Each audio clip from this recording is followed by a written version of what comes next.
Hello, denizens of the internet. I don't know if I should be thanking Film Threat for publishing this bit of news or getting thoroughly pissed off and depressed that they had highlighted a video called Checking Your Privilege.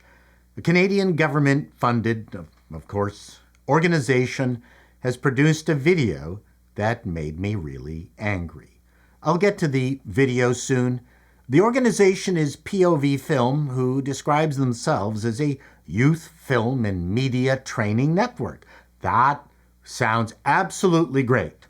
Three of the most important things you can do if you're trying to get into film or TV is learn shit, connect with potential collaborators, and network. This all sounds great. It is great. The pictures on the website all look positive, interesting programs offered, and a meetup picture that looks happy and wonderfully diverse. But amongst all this positive energy, POV Film produced a video that, for all intents and purposes, blames straight white males for keeping diverse people down and out of the business. Why? What was the motivation for doing this? What did they think they were going to get out of this campaign, which I was told actually was shown during an NHL hockey game? Where'd they get the money to buy the airtime? But let's go to their website and take a look at the checking your privilege page that I have issues with. Okay, denizens, I moved us over to my Fortress of Solitude where we're going to go through this website and I'm going to tell you why it's pissed me off. Now, I've already seen the video that Film Threat, as I said, I saw on their website. So it's very interesting that they want check your privilege, which is very clever. They want check from us privileged people. But the video, as you will see, basically is an anti-white, anti-straight, anti-male screed. So yeah, and I'm supposed to give you money? I, I don't think so. Don't insult the people that you're begging for money from. Help us use the non-diversity of today. So I don't know what that means because I walk out the door and all I see is diversity to fund the diversity of tomorrow. Don't get it. Canada has no shortage of diverse talent. That's true. Yet our film and media industries are overwhelmingly straight and white.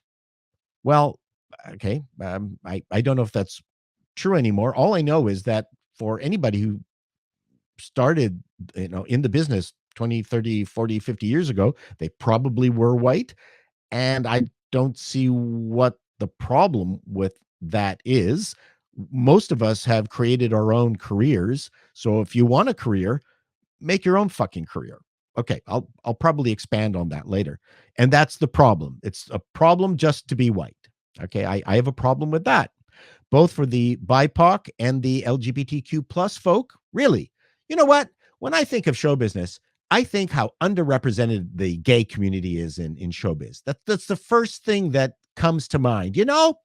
We need more gay people in showbiz. This is absolutely ridiculous. Now, I think what they mean by by lumping LGBTQ plus into this is that they really mean T. That's all they mean.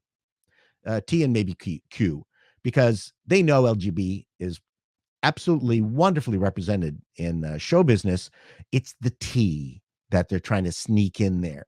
They're using LGB as a Trojan horse to funnel that letter towards us. So let's see if they expand on it and they reveal their dishonesty. Folk trying to find their place in this industry. Yeah, well, we all are trying to find our place in this industry, as well as for straight white people who feel uncomfortable benefiting from the advantages they never asked for. Yeah.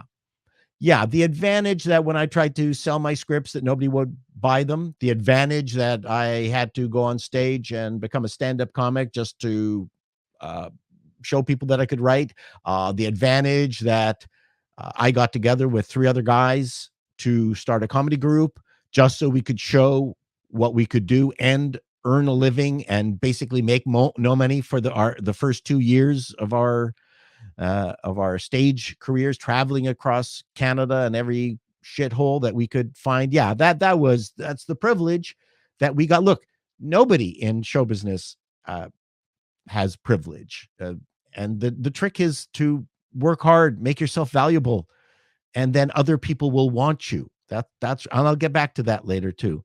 But we don't want them to be uncomfortable. Well, you've made me uncomfortable. We want them to help. Fuck you. So here's the video in question. Let's take a look at it. This is the office of Todd Hammersfield. Oh, and like most of Canada's film and media industries, Todd's studio is mostly straight and white. Really? Todd and that's tends a to problem? avoid that topic, but it's not Todd's fault. Oh, thank Todd God. didn't personally spend the last century making it nearly impossible for BIPOC and LGBTQ plus folk to pursue careers in this industry, or at least I don't think Todd did. Oh, that's our dirty Did you, secret. Todd? But he did benefit from the Yeah, structure, there was and a that's why cabal. we need Oh, Todd's benefited help from the now. By structure. pledging to check Yes, their white privilege, Todd's supremacy. studio can now help fund programs to finally create a more diverse You talent want us to pool. help you now that you've And insulted Todd, us. you can stop hiding behind this plan. Oh, that's so funny who wrote this. I'm in the vents. Obviously, a white person did not write this. It would have been competent. There you are. I was white looking guy. all over for you. Stop hiding from our industry's lack of diversity and pledge to help POV fix it. Go to checkyourprivilege.ca. They don't make vents like they used to. Such a great punchline. You know, the thing that I'm concerned about here is this black woman broke into this white guy's office. Isn't that typical of black women? But let's not talk about that. I don't think we're allowed to. Why is privilege the problem? The simple truth is that BIPOC and LGBTQ plus youth often don't have the same privileges their peers take for granted. No, it's got nothing to do with privilege. It has everything to do with creating your own career. You have only one job in show business. Show business is really hard. I mean, it's hard for everybody. The percentage of people who succeed on any level is minuscule. It doesn't matter whether you're black or white. This is a ridiculous notion. You have one job. Make yourself valuable. You make yourself valuable by getting training. Make yourself valuable by going out there and doing your own shows like we did. You get a sizzle reel. You shop that sizzle reel around. You get turned down 1,000 times. And you know what you do? You keep showing it. And you keep doing new stuff. Make your sizzle reel better. That is the level playing field. It's about equality, not equity. These people are pitching equity. And I'm sorry, that's bullshit.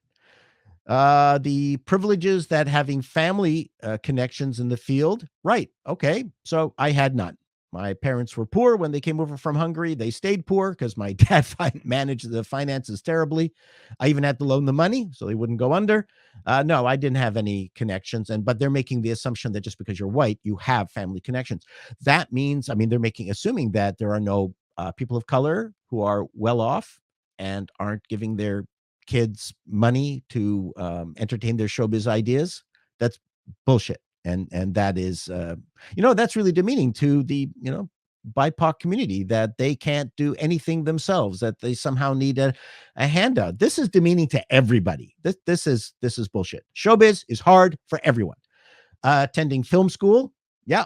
I would love to attend film school. I don't have the time right now. I would love to, but what's stopping anybody from attending film school? Number one, film school is not racist. Anyone will be welcome at film school. Whether it's a question of getting money or not, well, get a job. Sorry, it's not up to me to give you money for you to fulfill your career. The stability required to take unpaid internships, or even the simple ability to show up to work and feel like they belong. Well, you know what? When I decided that I want to get into showbiz and I wanted to be a stand-up comedian, I was a marketing manager at a stereo store, and I worked my ass off for a couple of years, saved up enough money so I could then quit and then become a comedian. And I knew that I was not going to get a cent. At least I assumed I was not going to get a cent for a year, at least a year. That's what you got to do. I did not ask for money from anybody, and to show up to work and feel like they belong. Well, you're making the assumption that because you might be a person of color or gay or whatever, that you automatically won't be made to feel that you belong. Well, that's bullshit. Because of this disparity, which doesn't exist, so many talented people who could flourish in our industries never get the chance to follow their passion. No, it's up to you, not up to me. What does it mean to check your privilege? It means you will be part of a collaborative effort to champion diversity across Canadian films and media industries. So because I'm helping, that's going to make me feel good. Do I get a sticker? If I don't get a sticker, I'm not going to help. These industries are based primarily in Toronto, Montreal, and Vancouver. That's true. 3 of the most diverse cities in one of the world's most diverse countries. That's true. But the sector does not reflect the diversity. Okay. We'll talk about that. For example, according to a 2020 ICA report that's already 4 years out of date, 32% of Ontario agency employees. Now, agency, do they mean ad agency? That's weird. I would never use the word agency for a production house. Identify as racialized, while over 50% of the general population of Toronto identifies as racialized. So, again, what's the mix that they're asking for? We know that underrepresented group is made up of many segments, Asian, Black, and the Black community is also separated into a ton of different segments. Aren't Icelandic people part of this underrepresented group? So what happens if 50% of the population identifies as racialized, but 50% of the people who get the work are Black? Does that mean that you're overrepresented? Something to think about. Where do we start? At the very least, Canada's film and media industry should reflect the diversity of our field's hub cities. No. The idea is to make a product that sells. If you make art that nobody sees, it's not art. And we see a lot of shows up here in Canada, you might not know this, that are funded by the government, that are really well done, well acted, well written, that nobody sees because nobody cares about the subject matter. You don't deserve to be in business if you can't stay in business. Editing houses, talent agency with a workforce that is not comprised of at least 40% of the people who identify as diverse to commit to this pledge. Well, part of the problem is that not everybody is interested in showbiz. One of the reasons, they mention STEM, people mention STEM, women are not interested in STEM. You know who's interested in STEM? Men with Asperger's. That's who's interested in STEM. And no matter what effort they've put into getting people to commit to STEM, they've not been able to really increase that pool. And same thing with show business. How does checking your privilege help?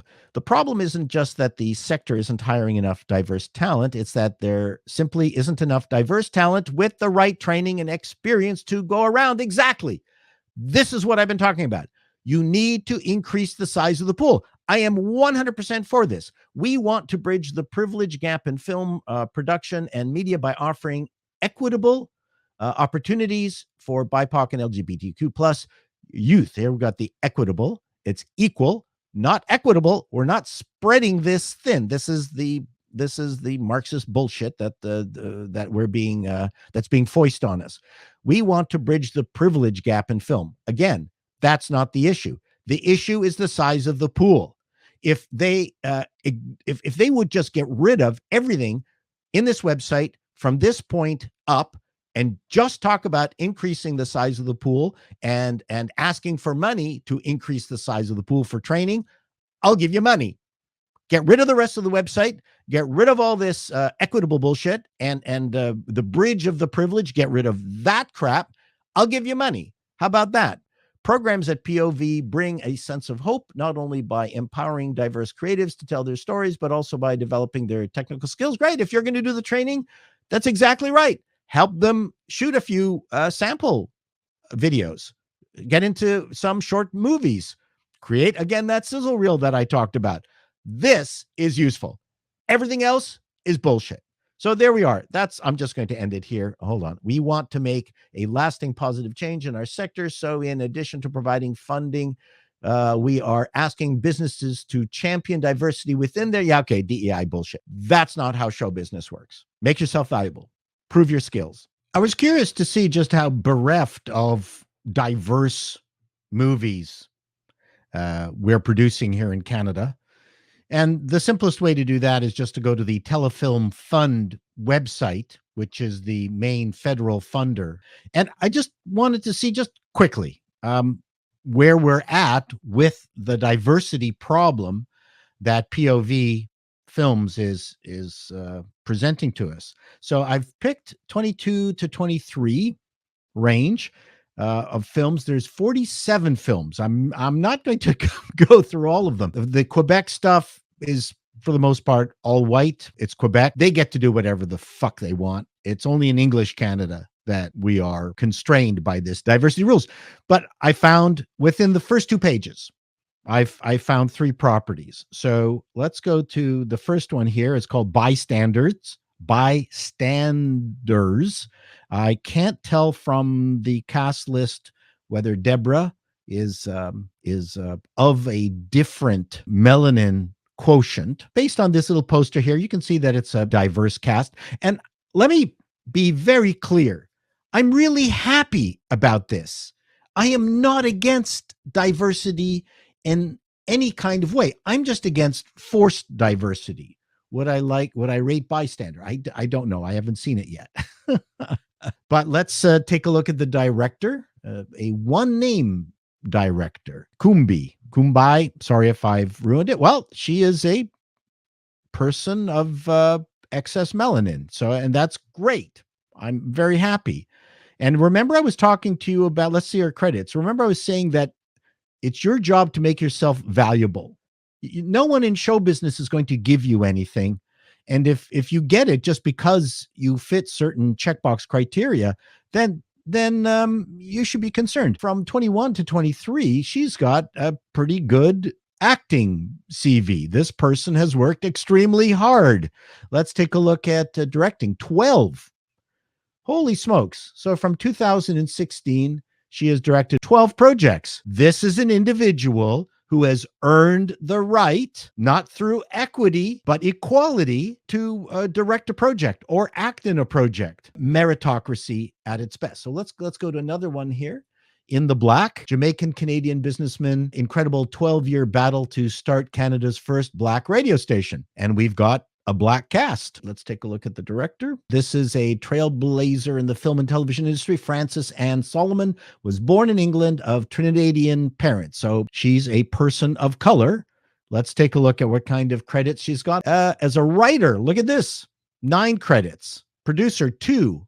Director, 14 previous credits. This is why the POV Film site and that ad drove me nuts.